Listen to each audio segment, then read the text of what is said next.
Thank you very much for speaking with the ANI. I'll begin by asking you what are Japan's key takeaways from the Quad Foreign Ministers meeting that has just concluded in Delhi, as we saw many announcements from the podium. First of all, I would like to express my appreciation for this occasion. As you may know, Quad is a framework through which Japan, India, Australia, US work together. 4 nations that share fundamental values and strategic interests. So we try to collaborate to could be more resilient, prosperous. So how concerned is Japan about the evolving situation in the Indo-Pacific, particularly in the East and South China Sea, as well as in the Middle East, and how much was it discussed? First of all, I would like to say that the Quad itself is not a mechanism of the security cooperation. Rather, it's once again to provide concrete cooperation to the region. So, as for your questions in the situation in East China Sea and South China Sea, we cannot tolerate any attempts to unilaterally change the status quo by force, by coercion. So in this regard, we clearly expressed our opposition to these activities in that region. We have issued a kind of joint vision for the next 10 years, next decade. So based on that, we try to mobilize our every resources in order to fortify the bilateral relationship between 2 countries. One of the pillars is the security cooperation between Japan and India, and we are ready to work with Indian government so that India can work together in realizing the free and open Indo-Pacific once again. Yes. How does Japan respond to concerns that the Quad is increasingly being viewed as a grouping aimed at countering China?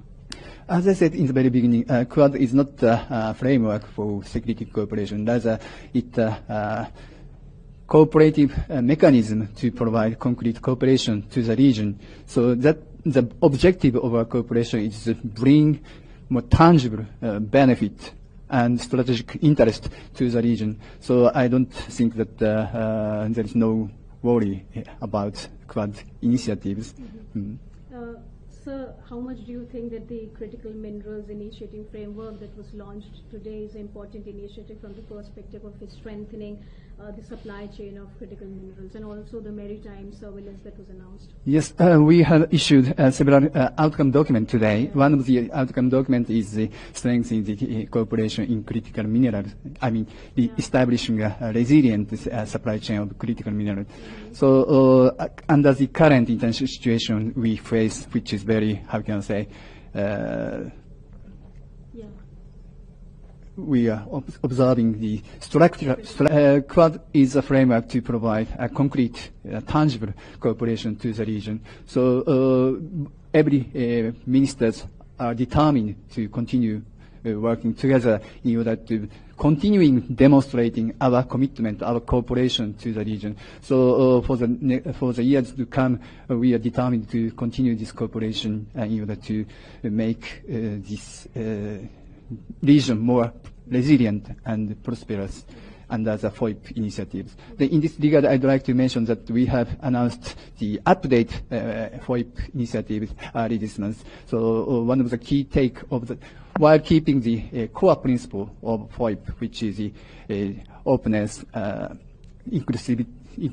inclusiveness, and integrity, and the rule of law, we'd like to once again make this region more resilient and prosperous. So last question, was there also any discussion on when the summit at the leaders level will take place?